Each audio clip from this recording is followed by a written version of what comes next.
came across this sweet little mushroom and I thought, what if I could make a larger than life version of this mushroom for my garden? That's where we're going today. If you like mushrooms, you love the trends of mushrooms, stay tuned. I think you're going to enjoy this project. I'm Heidi from H2 Home Designs, and I share innovative and artful designs to inspire you in your home. Now for today's project, we made a little trip to Home Depot to buy a bag of Quikrete. Make sure you pick out the Quikrete that has sand, as it's finer and easier to work with. And then you're going to want some bowls that have some interesting shape, and you're going to line them with some bubble wrap. Grab a few dowel screws at the stores. They're the thing that's going to kind of hold this project together. Take your Quikrete, add some water, stir, and pour it into your bowl. Make sure you shake it a little, tap it down to get the bubbles out, and then we wait. Select some fun colors to paint your mushroom, and then make sure you have a top coat of some kind just to protect it. Trim up a couple of old tree stumps to a size that is fitting for your mushrooms.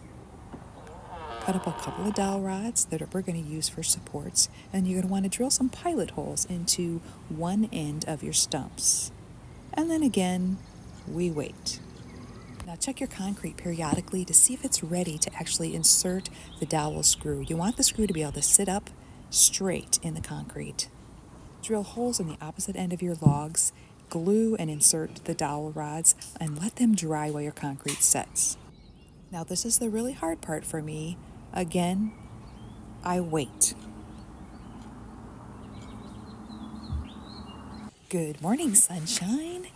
Now let's get to the good stuff. Now the waiting is over. Look at how beautifully this has turned out. Go ahead and flip over your bowl.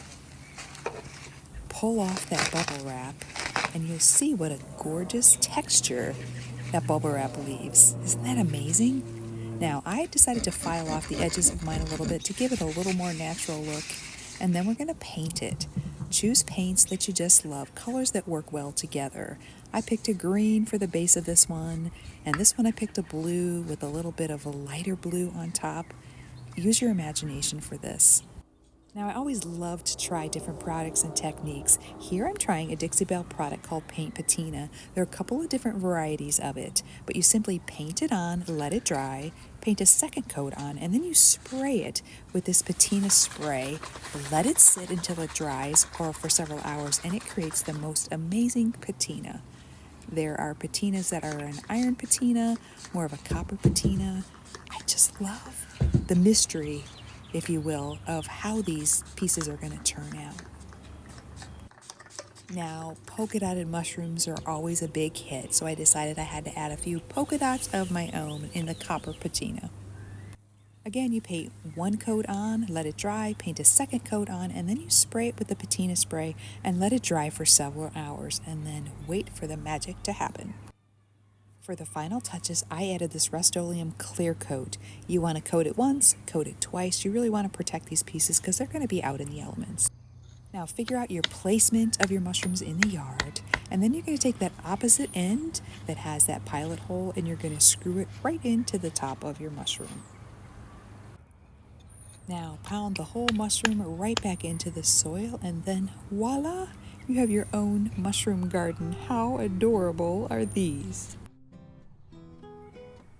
Just take a look at how that bubble wrap added that amazing texture to your mushrooms, and that patina spray added that hint of iron and hint of copper, the blues, the greens. I just think they're all really beautiful together, and they look beautiful out in my garden.